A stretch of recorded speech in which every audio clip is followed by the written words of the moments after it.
என்னப்பா குரட்டை சத்தம் விட்டு என்னை தூங்கவே விட மாட்டேன்னு சொல்கிறவங்களுக்கு இந்த குரட்டையை சரி செய்வதற்கு சிறந்த அக்குப்ரெஷர் பாயிண்ட்டை பார்க்கலாம். அந்த வகையில் பார்த்தீங்கன்னா இந்த குரட்டையை சரி செய்வதற்கு முதல்ல வயிறு சரி செஞ்சாகணும். வயிறு சரி செஞ்சால் தான் பார்த்தீங்கன்னா நுரையீரல் சரியாகும்.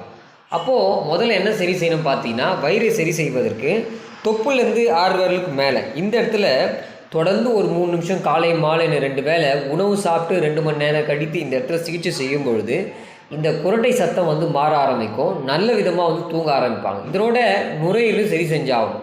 நுரையீரலை சரி செய்வதற்கு இந்த நிப்பிளுக்கு நடு சென்டர் பிளேஸர் இப்படி கிளாக் வைஸில் தொடர்ந்து ஒரு 3 நிமிஷம் ப்ரெஷர் கொடுக்கும் பொழுது நுரையீரலும் அதே போல் வயிற்று பகுதி 2 இடத்துல சிகிச்சை செய்யும் பொழுது இந்த குரட்டை சத்தம் மாற ஆரம்பிக்கும்.